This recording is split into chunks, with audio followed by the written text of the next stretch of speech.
Hola, ¿cómo les ha ido? Hoy tenemos preparado un programa de sumo interés para el público en general, pues algunos de los temas que trataremos, además de ser de gran controversia, son generadores de grandes ingresos y dan empleo a miles de personas. Estamos hablando de los estimulantes, de los que solo incluiremos en este programa el tabaco, café, vinos destilados y, por supuesto, el cannabis.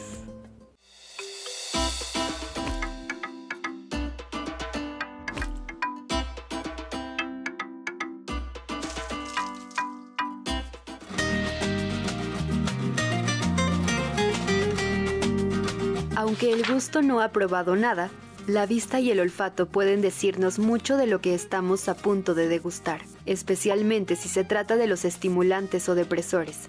Son sustancias que afectan el sistema nervioso central. Los depresores lentifican la actividad cerebral y los estimulantes la intensifican a través de sus sabores y su acción química. En estos grupos se encuentran el vino y otros destilados, el café, el tabaco y la cannabis, utilizados desde la antigüedad hasta nuestros días. El cultivo de la vid, o Vitis vinifera, como se le conoce científicamente, es una planta que proviene de la familia de las vitáceas. Proporciona frutos con características que dependen del lugar donde crece. La historia todavía no apunta con exactitud su lugar de origen, pero ubica la zona del Cáucaso como la región que inició el cultivo de la vid.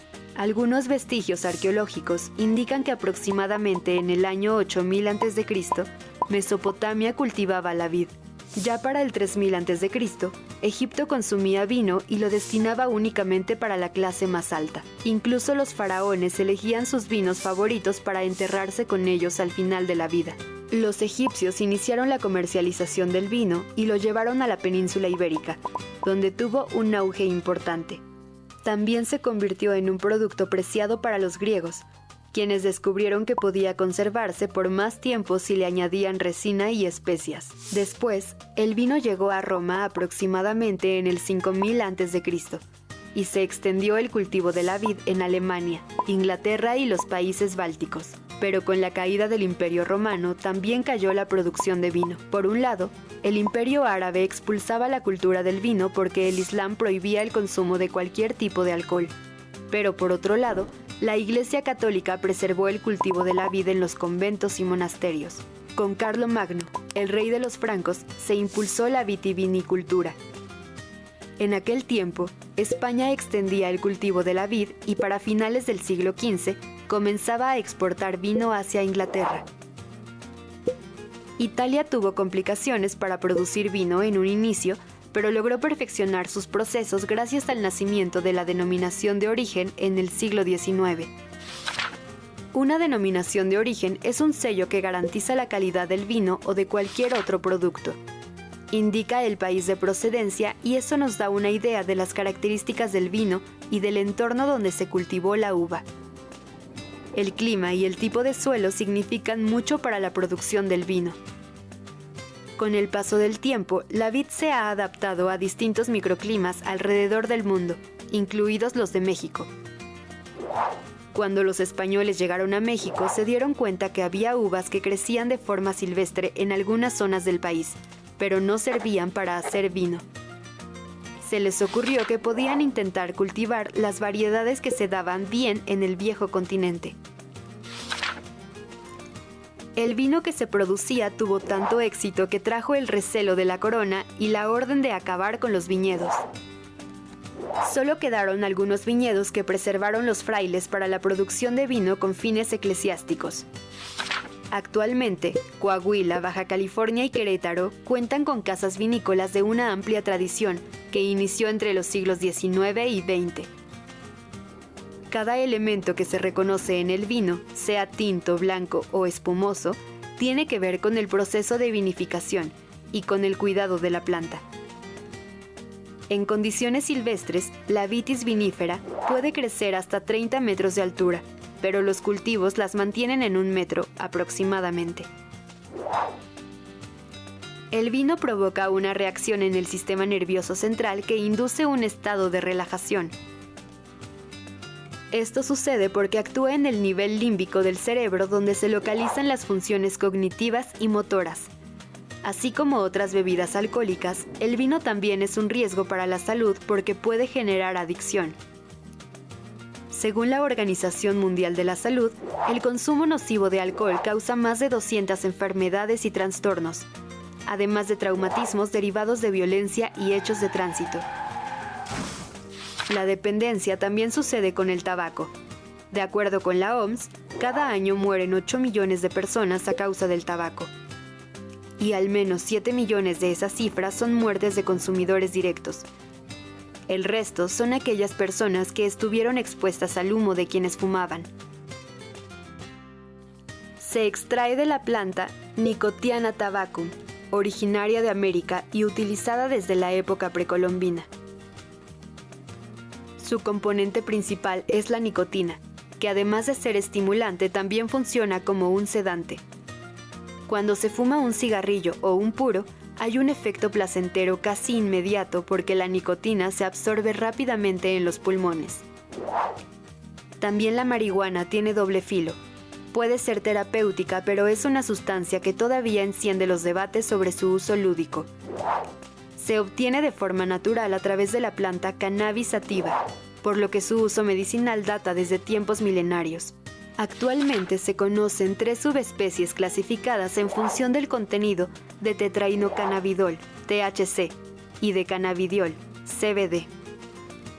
El THC provoca efectos psicoactivos. Afecta la concentración, la percepción, la coordinación de movimientos y la memoria, pero también ayuda a reducir la ansiedad y a conciliar el sueño. En cambio, el CBD no altera las funciones cognitivas, por lo que se utiliza para aliviar dolores crónicos y evitar convulsiones. La cannabis sativa tiene una gran cantidad de THC.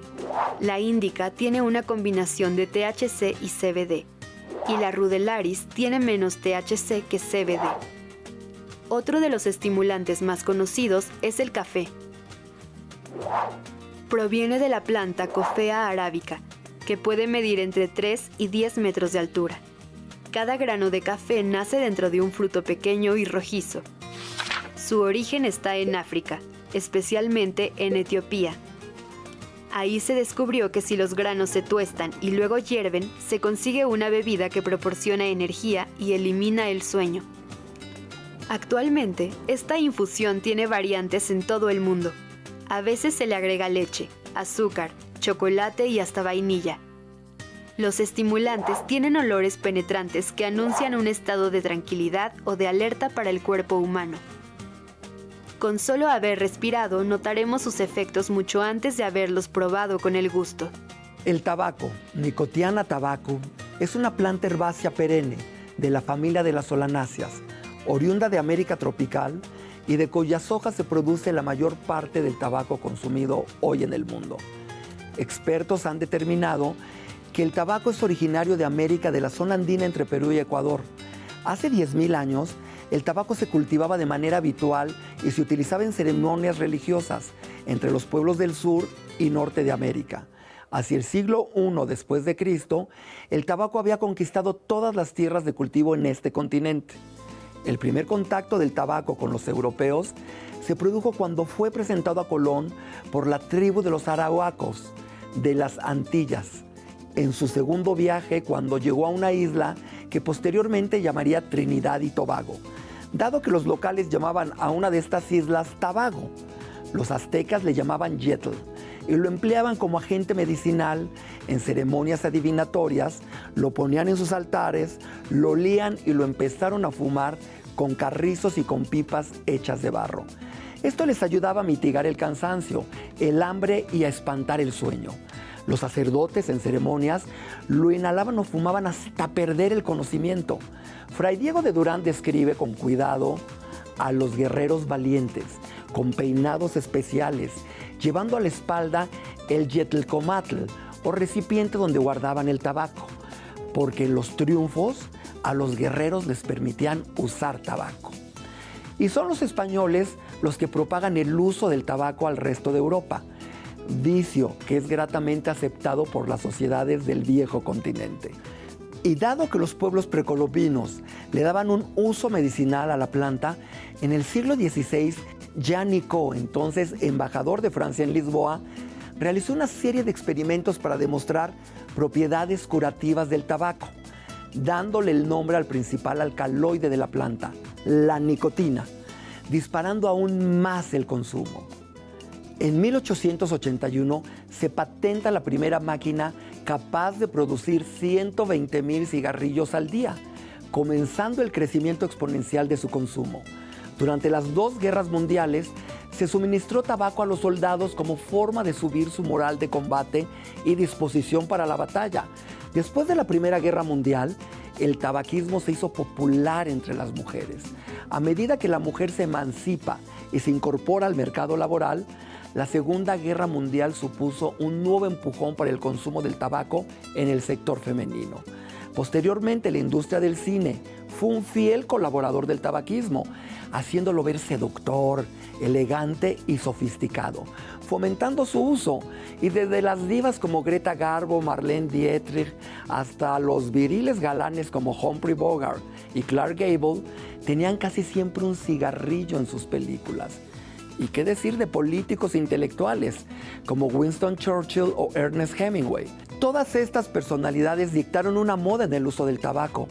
Todo esto sin importar que en 1954 se publica un estudio que demuestra que los fumadores podían sufrir cáncer de pulmón con mucha mayor probabilidad. Todo lo anterior hace que en los años 70 se popularizan dos cosas: el consumo de cigarrillos con filtro y los cigarrillos light, haciendo pensar a los consumidores en una falsa sensación de seguridad. Todo sobre el café inicia en Etiopía, donde el cafeto tuvo su origen. Hay varios relatos, imaginativos pero poco probables, acerca de cómo se descubrieron los atributos del grano tostado del café. Lo que se sabe con más certeza es que los esclavos que se llevaban de Sudán a Yemen y Arabia Saudita comían la suculenta parte carnosa de la cereza del café. De lo que no cabe duda es de que el café se cultivaba en Yemen ya en el siglo XV y es probable que mucho antes también. Los árabes, sin embargo, tenían una rigurosa política de no exportar granos fértiles de café para que no se pudiesen cultivar en ningún otro lugar. El grano de café es la semilla del cafeto, pero cuando se le quitan las capas exteriores se vuelve infértil. Muchos fueron los intentos que se hicieron para lograr llevarse algunos cafetos o granos fértiles. Pero esa carrera la ganaron por fin los holandeses en 1616, que consiguieron llevarse algunos a Holanda y allí los cultivaron en invernaderos, aunque en realidad fueron los comerciantes venecianos los que primero llevaron el café a Europa en 1615. Esa fue la época en que también aparecieron en Europa las otras dos grandes bebidas calientes. La primera, el chocolate, que llevaron los españoles de México a España en 1528. Y la otra, el té, llevada por los portugueses de India y que se vendió por primera vez en Europa en 1610. Al principio el café lo vendían sobre todo los vendedores de limonada y se creía que tenía cualidades medicinales. El café llega a América en 1720, de mano de un francés a la isla de Martinica, y de ahí se expandió al resto del continente. Y es que el café no llegó a México sino hasta finales del siglo XVIII, cuando los españoles trajeron plantas provenientes de Cuba y de la República Dominicana. Los cultivos con fines comerciales no se desarrollaron hasta décadas después, cuando los inmigrantes alemanes e italianos la trasladaron a Chiapas y Guatemala. A otros países latinoamericanos también llegó el café en la década de 1790, cuando las primeras plantaciones de café comenzaron a aparecer en Córdoba, Veracruz. Este grano empieza a ganar lentamente terreno sobre el chocolate y es en el siglo XIX cuando empiezan a surgir varias cafeterías en nuestra hermosa ciudad, cuyos algunos nombres aún siguen en pie, como el Café Tacuba, Sanborns y el Café Habana. De acuerdo con datos publicados por don Manuel Lerdo de Tejada, México ya exportaba café originario de Córdoba en 1802. En México hoy día, esta es una de las bebidas más populares y la producción en nuestro país es tan amplia que ocupamos el 11º lugar a nivel mundial y primer lugar en exportación de café orgánico. El café para nosotros es un cultivo de una enorme trascendencia desde el punto de vista no solo económico y social, sino cultural y ecológico. Por lo tanto, debemos estar orgullosos de esta maravillosa planta que se domesticó también en nuestro país, en donde actualmente regiones como Chiapas, Oaxaca y Veracruz forman parte de los menús de cafés de origen en las cafeterías y grandes marcas mundialmente. La marihuana es una sustancia con una extensa y controvertida historia. A lo largo del tiempo, esta planta, y desde hace más de 5,000 años, ha sido utilizada para diferentes fines.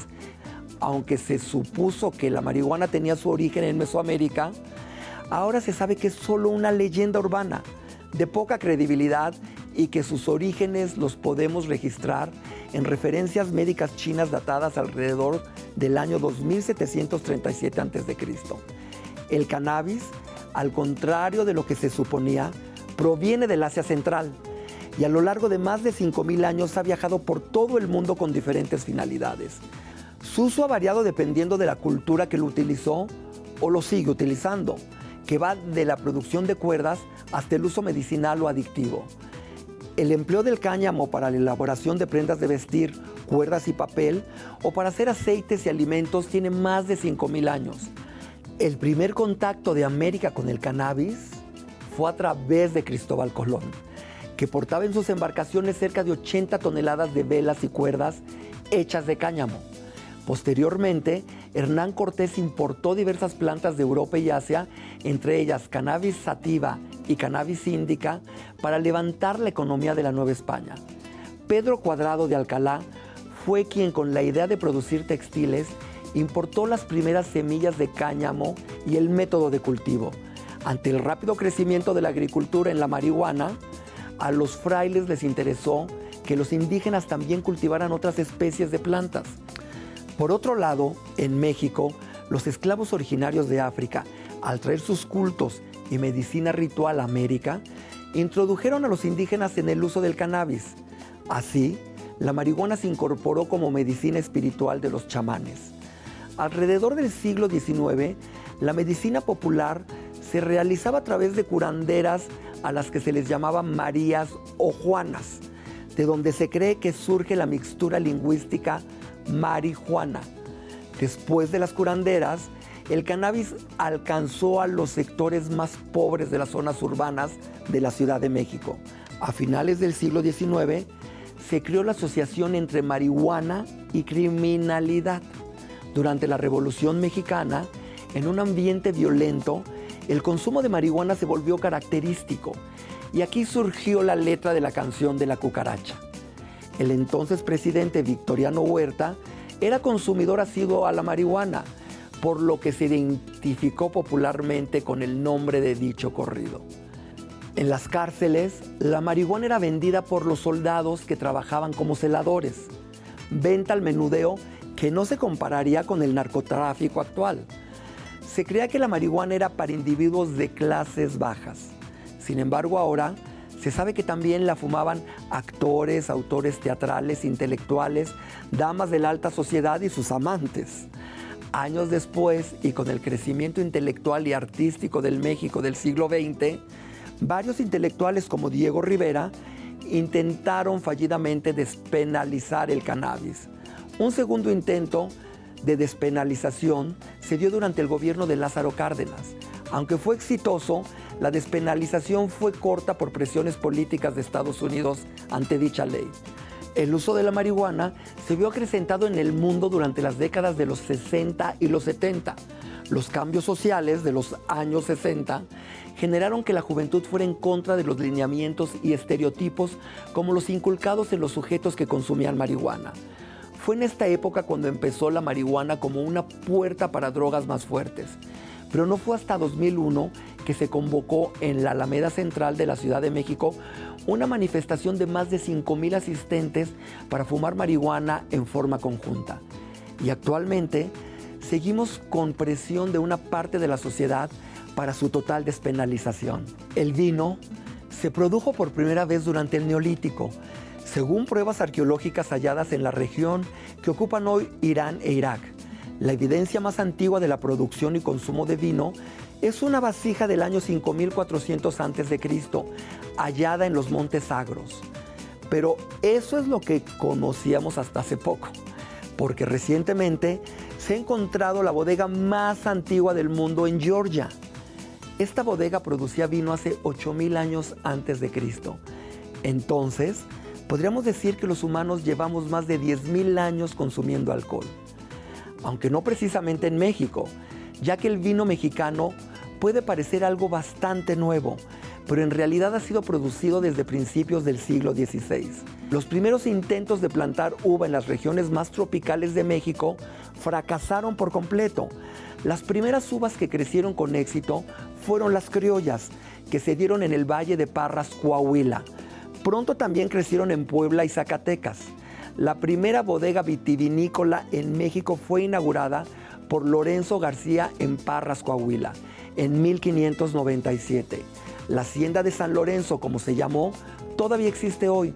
Se llama Casa Madero y es la primera bodega de vinos en todo el continente americano. Estas primeras cosechas de vino mexicano lo hicieron bien. De hecho, lo hicieron tan bien que Carlos I ordenó a los barcos que viajaban de la Nueva España traer viñas y uvas para que la producción se acelerara. Desafortunadamente esto no funcionó, debido a que el comercio del vino español cayó en popularidad contra el vino francés. Entonces Felipe II de España ordenó el fin de toda la producción vinícola mexicana, con el fin de proteger los ingresos de los vinos españoles. Sin embargo, la prohibición al vino mexicano no paró toda la producción y pronto las iglesias tomaron la elaboración de sus propios vinos para sus propósitos religiosos. El sacerdote jesuita Juan Jugarte fue pionero cuando estableció la misión de Santo Tomás en Baja California. Pero él no era el único. Los dominicos pronto siguieron el ejemplo y se instalaron en el Valle de Guadalupe, hoy centro de la industria vitivinícola mexicana. Jesuitas y franciscanos consolidaron la variedad de uva plantada por los frailes, que recibió una denominación especial, la uva misión. Hoy en día esta variedad también se llama uva criolla en todo Sudamérica.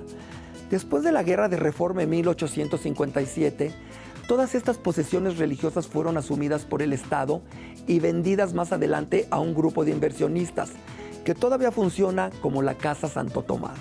La producción moderna de vino en México comenzó realmente en la década de 1980.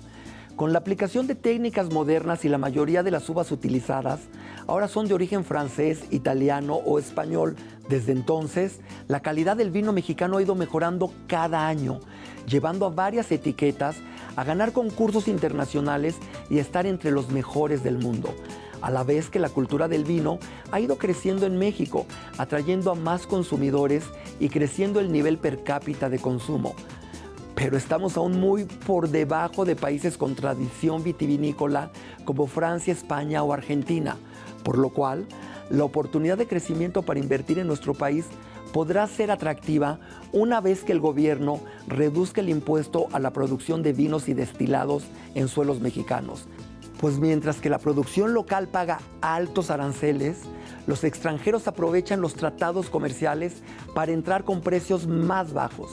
Aproximadamente el 70% del vino que se consume proviene del exterior, principalmente de España, y de 10 botellas que se venden, 6 son de vino tinto, 3 de blanco y 1 de rosa o espumoso. Y es que México es tradicionalmente un productor de destilados, desde el tequila y el mezcal hasta el sotol, bacanora, raicilla, posh, etc. Pero también otras bebidas se originaron con los frutos traídos durante la conquista y con el mestizaje se crearon rones, brandis, licores y rompopes. Actualmente se han desarrollado nuevos proyectos que han creado tendencias como licores de chile, damiana y un whisky hecho de maíz cacahuacintle nixtamalizado. Y precisamente me dirijo al pueblo de Jilotepec en el Estado de México para conocer la destilería Basolo, productor de este whisky 100% de maíz. Y me me di una escapada al pueblo de Jilotepec, en el Estado de México, a conocer la primera destilería que se dedica a producir únicamente whisky de maíces criollos mexicanos, específicamente cacahuacintle. Vamos a conocer más de este producto y a visitar la destilería Abasolo. Acompáñenme. Hola Miguel, ¿cómo estás? Joel, bienvenido a la destilería Basolo. No, gracias que me invitaste. No, pues bienvenido aquí.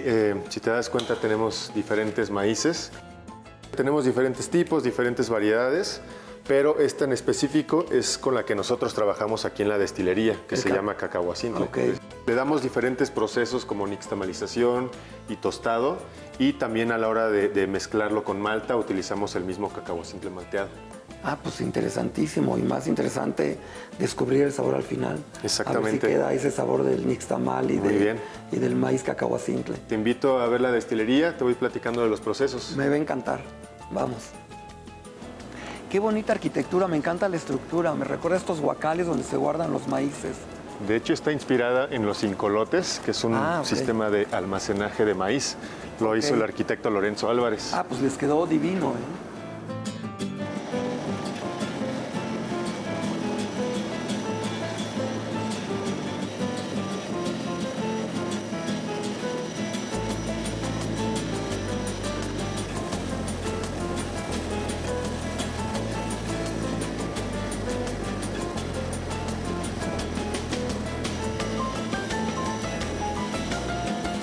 A ver, Miguel, cuéntame, ¿cuál es el proceso que utilizan? Que me dicen que uno de los diferenciadores es la nixtamalización. Exactamente. Mira, pues aquí tenemos, digamos que los diferentes procesos que le damos al maíz. Okay. Esto es la mazorca del cacahuacintle como tal. Okay. Es el maíz que te decía que traemos de Calimaya. Okay. Ya que tenemos el cacahuacintle listo, le vamos a dar un descabezado, que es esta ¿Cómo parte, está aquí? ¿no? Es desprenderlo del hueso, Sí. el famoso lote. Ningún otro whisky había nixtamalizado, no habían incorporado estas técnicas de producción a la hora de hacer el líquido. ¿Y qué es lo que obtenemos como resultado? Un whisky con mayor intensidad y más sabores de la materia prima y de los procesos que le estamos dando. Sí, sí, sí. Ya que lo tenemos descabezado, lo metemos en la parte de ella, que son las tinas de nixtamalización, y obtenemos exactamente este maíz nixtamalizado, Okay. ¿no? Que aquí pues es una precocción, si te das cuenta. Claro.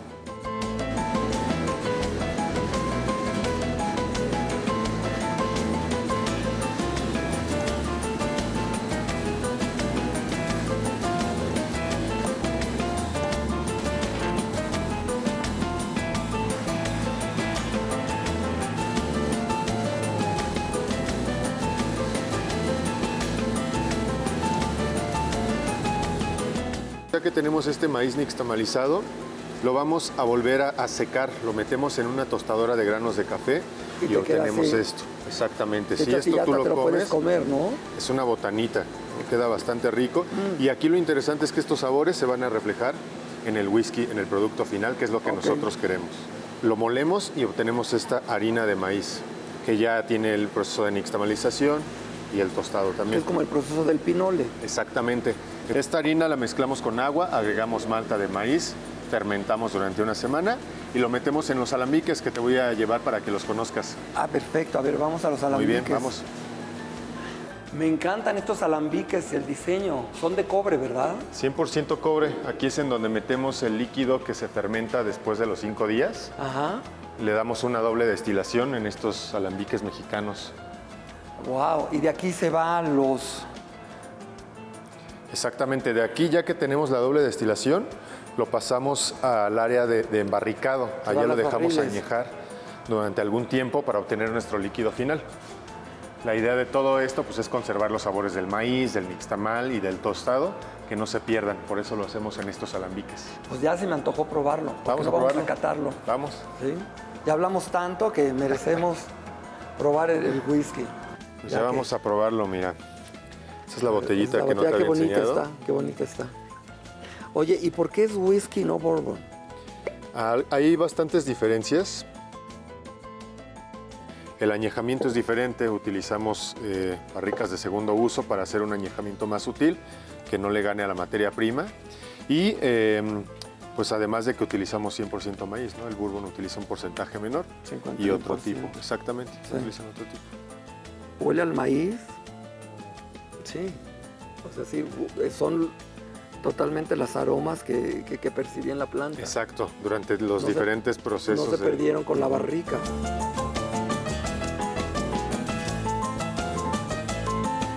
Sí, si te das cuenta, se siente tanto el maíz, ¿no? Los sabores ahí del tostado, cuando estábamos en la tostadora, ¿no? Se sienten también los aromas dulces que le da justamente la Claro. barrica, ¿no? Caramelo, vainilla, algunas especias, madera, sin perder la parte de la materia y de los procesos.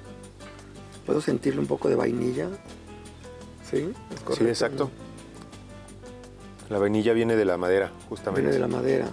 Aquí lo que hacemos es dejarla, ya que tenemos que sale de los alambiques después de la doble destilación, lo metemos en los barriles y lo dejamos 2 años a que se añejen en la intemperie. Y me encanta que toda esta combinación de notas muy fuertes y muy llamativas, no se pierde el maíz. El maíz está aquí y pues bueno, sí es un producto muy distintivo. Era lo que teníamos que hacer, ¿no? Al ser whisky mexicano, tiene que estar muy presente la Claro. materia prima. Claro, pues salud. Salucita. Pues muy bien. Y ahora vamos a probar el licor, ¿no? Vamos a probar un también hay licorcito de maíz, elote. De elote. Te va a ok. gustar también. Me va a gustar, pues vamos.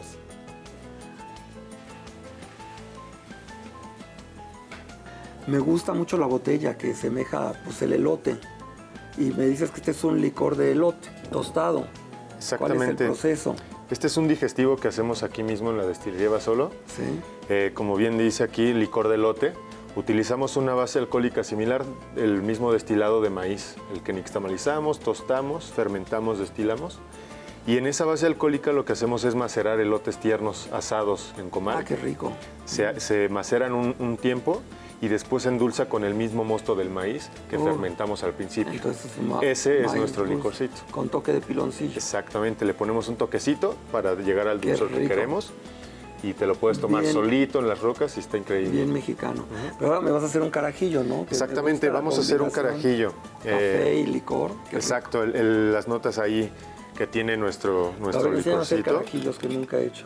Mira, vamos a poner aquí en un shaker, vamos a poner cantidad? café, vamos a ponerle 2 cafés, 2 expresos. 2 expresos, ok. Que como no bebo, casi nunca, Vamos a poner nunca dos. hago cócteles. Y le vamos a poner la misma cantidad de licor. Ok. Son 2 onzas o 60 mililitros para que lo puedas replicar. Es lo que tiene un caballito. Y ya esto nada más le agregamos hielo. Y lo agitamos. Ok, lo shakeas, como decimos.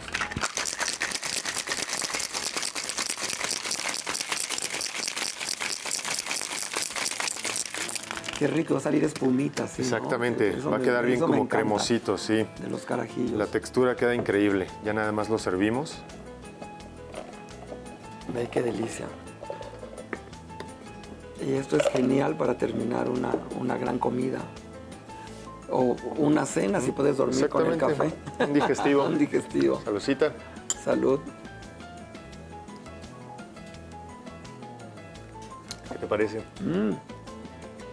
Sabe a lo tostado. Está bien bueno, ¿no? Está buenísimo.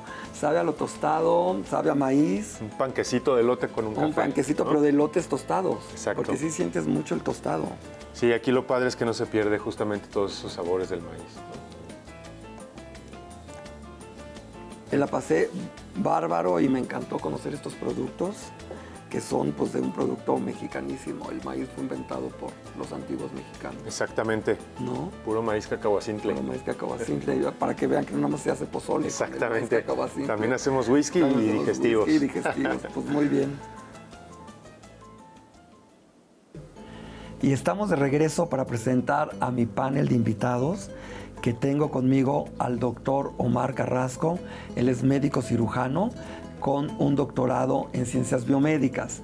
También tenemos a nuestra gran amiga ya conocida, Sofía Bernín, que es sommelier y también es empresaria del vino. Y como siempre nos acompaña Arlene Vidal, nuestra experta nutrióloga. Y quisiera empezar por preguntarte, Omar, ¿qué son en sí las adicciones? Pues esa es la pregunta, Joel. Hay algunas sustancias que interactúan con el cerebro que nos hacen sentir placer. Entonces, los seres humanos tratamos de repetir esas condiciones, ¿no? Esos hábitos que nos hacen sentir bien, y entonces eso, conforme va pasando el tiempo, se vuelve una adicción. Eso es, pienso yo, lo que definiría bien este proceso. ¿Y un estimulante? Los estimulantes hacen precisamente eso, hacen que la gente se sienta con más energía, que tenga esta visión, ¿no?, diferente de cómo estaría en su estado basal, ¿no? Y entonces tendería a estar más alerta, tal vez. Digamos que estimulante es todo aquello que nos produce un placer, un bienestar. Ahí es diferente, porque mientras que la adicción te produce placer, un estimulante hace que estés más activo, ¿no?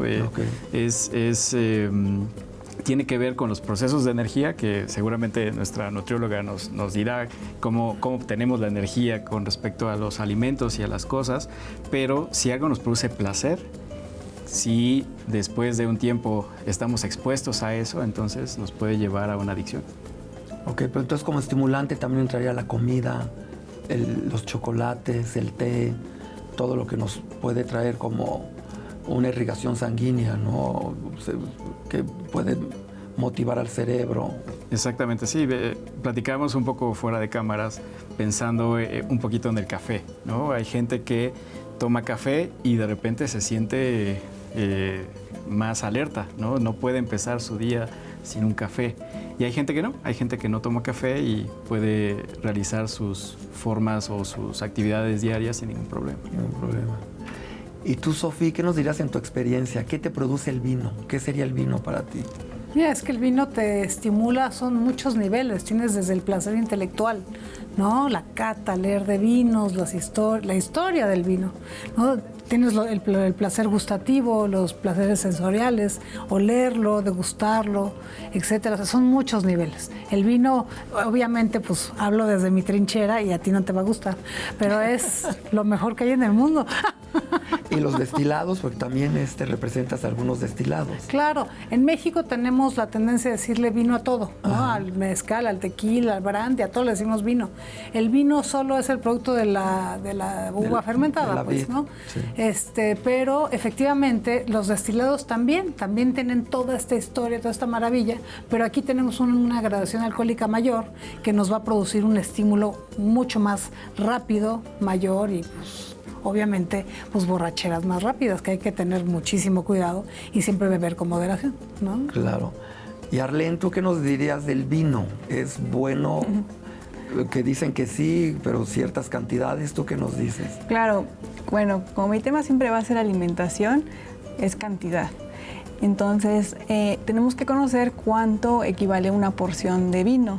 Normalmente se refieren a una copa y en su mente cada quien tiene que es una copa. Para mí una copa llena, ¿no? Hasta el borde, como este vaso, el ¿no? tamaño de la copa. Exactamente. Entonces, en realidad, la porción, por ejemplo, de vino es entre 150 mililitros que te sirven, que es la cantidad. Y de acuerdo a lo consumido son las calorías que vamos a obtener a partir del alcohol. Y sí, los vinos tienen antioxidantes, claro, tienen taninos, por ejemplo, que sí ayudan al corazón. Pero ahí cabe aclarar que ya cuando hay una enfermedad ya muy grave, hipertensión, muy grave, eso ya no se controla con eso. Es como preventivo, sí, se puede utilizar como alternativa de repente a nivel nutricional, porque por ejemplo en Europa, que se acostumbra mucho el vino, el índice de infartos es menor en comparación en México, por ejemplo, pero es por la alimentación que llevan y el vino incluido. Normalmente la recomendación es una copa a mujeres, 2 copas hombres. No una botella, ¿no? Una botella o 3. Que a veces lo llegan a recomendar para prevenir infartos, ¿no? Exactamente. Entonces, la cantidad siempre va a ser la importante. Exactamente. Y algo que mencionaba por aquí, ¿cómo te llamabas? Omar. Omar. Doctor Omar. Acerca de los estimulantes y esto, sí, nos van a generar placer. A nivel sistema nervioso tiene que ver. El sistema nervioso es el que nos va a lo mejor sí nos despierta, pero no me va a hacer más eficiente, sino nada más es un estado a nivel sistema nervioso. Entonces, por ejemplo, en el caso del café, el café, las personas que toman café continuamente durante la vida generan una tolerancia. Es por eso que hay quienes toman café y se van a dormir como si nada, ¿no? Y hay quienes jamás toman café y el día que lo toman, pues el estímulo está y no pueden dormir por la tolerancia que se genera. Igual pasa con el alcohol. Quienes toman alcohol continuamente lo van a digerir fácilmente y no van a decir ese efecto de que se les sube. ¿Por qué? Porque a nivel hepático nosotros degradamos el alcohol, igual que los medicamentos. Por eso no se combina alcohol ni medicamento. Ok. Y ahora, Sofía, ¿por qué el vino puede llegar a ser inspirador, seductor, intelectual? ¿Por qué también le vemos esta connotación tan positiva y a los destilados? Claro. Justamente por este tema de la historia. Tenemos 2000 años de historia de vino, ¿no? Las primeras vides se plantaron hace 2000 años, ¿no? O tenemos registros de los primeros vinos que datan un poquito quizás hasta incluso antes. Entonces tenemos esta investigación, ¿no? Y este progreso. Y bueno, recordemos también que la historia del vino gira en torno a la religión, porque fueron los monjes los que perfeccionaron todas las técnicas vitivinícolas que seguimos usando hoy en día, ¿no? Entonces siempre ha habido aura, realmente... La sangre de Cristo. La sangre de Cristo, aura divina, ¿no? Claro. Entonces es una bebida que no vamos a poder satanizar tan fácil. No se va a dejar. Aunque haga estragos. Aunque cause estragos. No, señor. Básicamente. Entonces tenemos efectivamente Y bueno, y regresando justamente a esta parte de glamour, ¿no? Que lo platicábamos hace un momento, siempre en momentos intelectuales o de relajación, una copa de vino te relaja. Llegas de un día difícil de trabajo, te sirves una copa de vino y solo sientes como, ahora sí que sueltas el cuerpo, como ¿no? fluyes. Exactamente, ¿no? Y siempre un momento romántico, botella de vino, ¿no? Miren, pensemos en las películas de James Bond, ¿no? El martini, ¿no? Claro. La botella de champagne, la muchachona, Y el ¿no? cigarro, El cigarro, claro, no, todo eso es glamour. Entonces, pues sí, somos Es seres... la imagen que nos han Totalmente. vendido, ¿no? Sí, somos seres viciosos, pero Sí, glamorosos pues sí. al mismo tiempo. Vicioso y glamoroso. Totalmente. Y Omar, te quería preguntar esto. Dicen, yo nunca fumé, prácticamente fumé muy poco, pero la gente que ha tratado de dejar de fumar dicen que es la adicción más difícil de quitar contra otras sustancias, incluyendo drogas fuertes, alcohol, etcétera. ¿Por qué sucede esto? ¿Qué pasa con la nicotina? Eso es correcto. Imaginad que cuando alguien fuma, recibe este estímulo de nicotina tan rápido como en 2 segundos en el centro de placer en el cerebro, ¿no?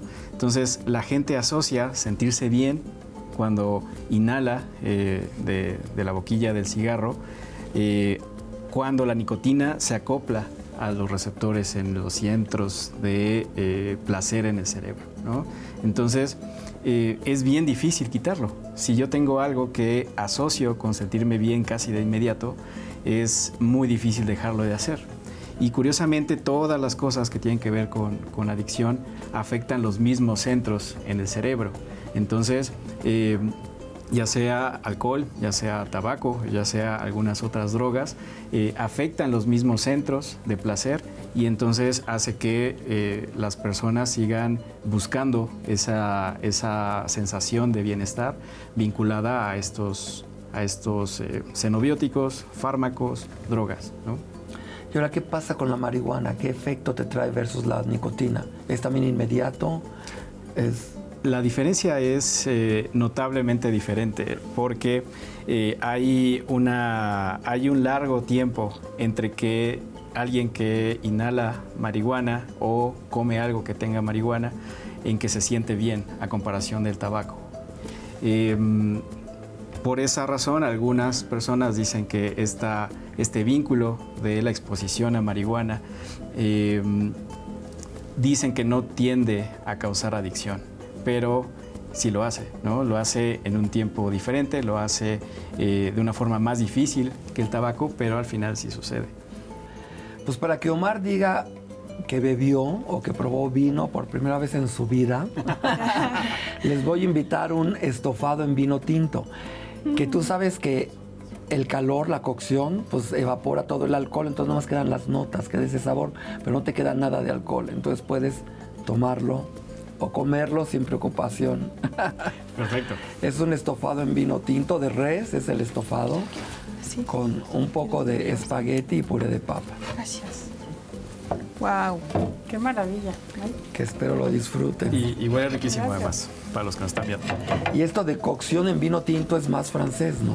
totalmente francés. Los franceses utilizan mucho el vino, lo que llaman para desglasar, es decir, cuando los elementos empiezan a pegar al sartén, se empiezan a caramelizar finalmente con vino blanco, usualmente, o también con vino tinto, se le pone al sartén para despegar todo esto e integrar toda la salsa. Estoy babeando nomás de decirlo. Yo también. Y es que el vino es importantísimo en la gastronomía. Total. ¿Qué serían de muchos platos como los mejillones que mencionamos hace rato sin vino? Totalmente, totalmente. ¿Y qué Importante. sería de la comida sin vino? ¿No? De acompañarla con un vino, justamente de la famosa dieta mediterránea, ¿no? Que es vino, aceite de oliva, ¿no? Y verduras, etcétera, es parte de, ¿no? ¿Qué sería de una salsa borracha? O Sin sin pulque. Claro. Pues sería una vil salsa. Absolutamente, una salsa sobria. Una salsa sobria. Una salsa sobria. A ver, ¿qué nos puedes decir de este menú? Bien. Mucho carbohidrato veo por aquí. Sí, pero vamos a hacer un recuento. Mira, tenemos la pasta, tenemos puré de papa, y como ya dije, no es malo la papa.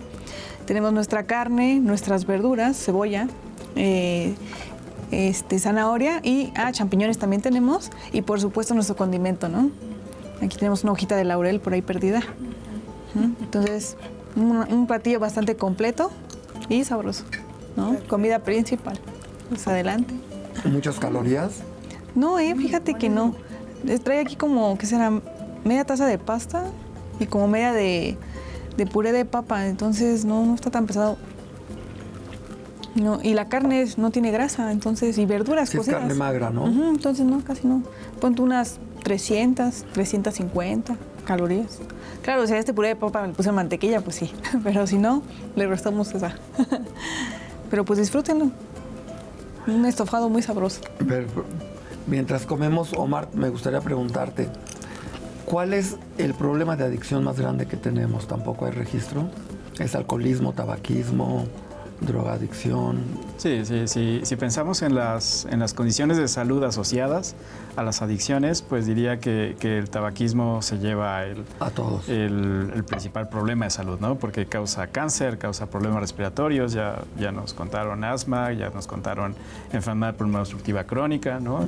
Entonces, ese es un problema terrible, ¿no? Y el asunto del alcoholismo, pues también, ¿no? Causa cirrosis hepática que puede progresar a cáncer hepático. Y la cuestión más complicada en el asunto del alcoholismo, eso sí está registrado, fíjate, que los accidentes automovilísticos corresponden al top 10 de causas de muerte en México, ¿no? Y si se hace la cuantificación de cuáles de estos estuvieron asociados al alcohol, pues la mayoría. Entonces, el asunto de beber, pues que no esté acompañado de manejar maquinaria pesada, ni autos, ni algo así.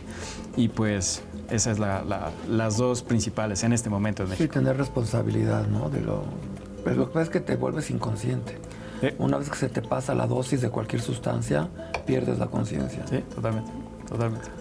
Sofía, ¿cuál es la uva más consumida en México? Perdón. No, la agarraron en la mano en la maja. Dar de la mano. La uva más consumida en México, supongo que es la Cabernet Sauvignon, que es la más implantada. No tenemos tenemos mucho tempranillo, tenemos mucha uva país, que fue la primera uva que llegó. No, es que como te dije hace ratito, tenemos muchísimas, entonces es una maravilla. Tenemos Sauvignon Blanc, tenemos Chardonnay, ¿no? Porque no hemos hablado de las uvas blancas también, que son muy importantes en México. ¿Tú qué prefieres, blanco o tinto? Ay, a mí los dos. A mí está, yo sí, mi corazón es una gran alcachofa. Soy pulquera, Con me gusta muchas el vino, hojas. me gusta el tequila, me gusta el mezcal, me gusta la ginebra, me gusta todo. Whisky, Es todo. terrible. No me veas así. No, nadie te está viendo, te está envidiando. juzgando, Te está me está envidiando juzgando. más bien. Eso es lo que está pasando, que te envidia. ¿Y tú qué prefieres? ¿Vinos, destilados? Interesantemente, Me gustan más los destilados. Me gusta el mezcal y el tequila, son de mis favoritos.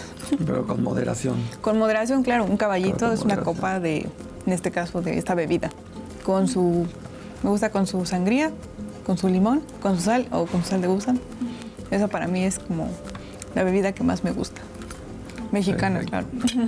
Y regresando a Sofía, ¿vino español es el que más se consume en México? Sin duda, sin duda. Entonces la uva que más consumimos es Tempranillo. Es la Tempranillo. Sí, históricamente nos acostumbramos, tenemos el paladar muy hecho a la Tempranillo. Y además, para España somos de sus mercados principales en el mundo. Entonces sí, exportan muchísimo vino a México. Y sí, efectivamente, lo que más se consume en México es España y Chile. Eso es lo que más se consume. Son los dos principales. México, ¿cuánto se consumirá? Cada vez más, pero es poquitito. Es que también nuestro consumo per cápita es muy pequeño junto a Francia, España. Vamos aumentando cada vez. No sé si somos los mismos que bebemos más, que no creo. Yo creo que sí hay nuevos consumidores que van aprendiendo de vino. Cada vez la gente se interesa más al mundo del vino, toman más cursos, leen más y se ve. Hay más cultura. Hay más cultura del vino. Pues yo quiero agradecerles por haber aceptado la invitación y haberme acompañado el día de hoy. Para cerrar el programa, me gustaría preguntarte, Omar, ¿qué sugerirías a la gente con el consumo de estimulantes? Pues o qué mensaje podrías darnos? Pues de inicio que no consuman, ¿no? Ese sería el primero. Prohibido. Pero el segundo es que si lo hacen, lo hagan con moderación. Y si tienen un problema, pues que se acerquen a los profesionales de la salud que podemos ayudarles, ¿no? Hablando en este canal universitario, pues en la Facultad de Medicina hay un centro que se especializa en este tipo de problemas. Ustedes pueden llegar y si son universitarios no les va a costar absolutamente nada.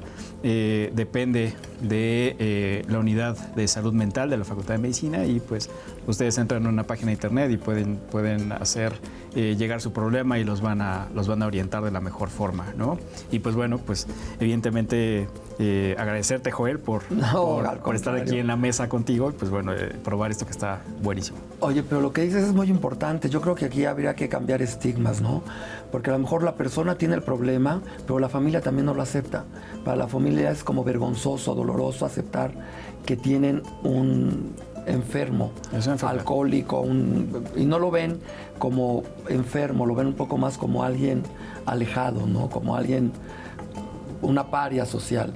Entonces, no quieren enfrentar la realidad de que necesitan ayuda y se van a cosas que nunca han funcionado, como el juramento a la Virgen y cosas, promesas, ¿no? Entonces, yo creo que las familias deberían de empezar a cambiar ese concepto, porque si el problema está en casa, hay que erradicarlo. Y me he topado con varios padres de familia que dicen, es que el vino ya no es como en mis tiempos, ahora no sé qué les meten que los muchachos se ponen así de locos. No, sigue siendo el mismo producto.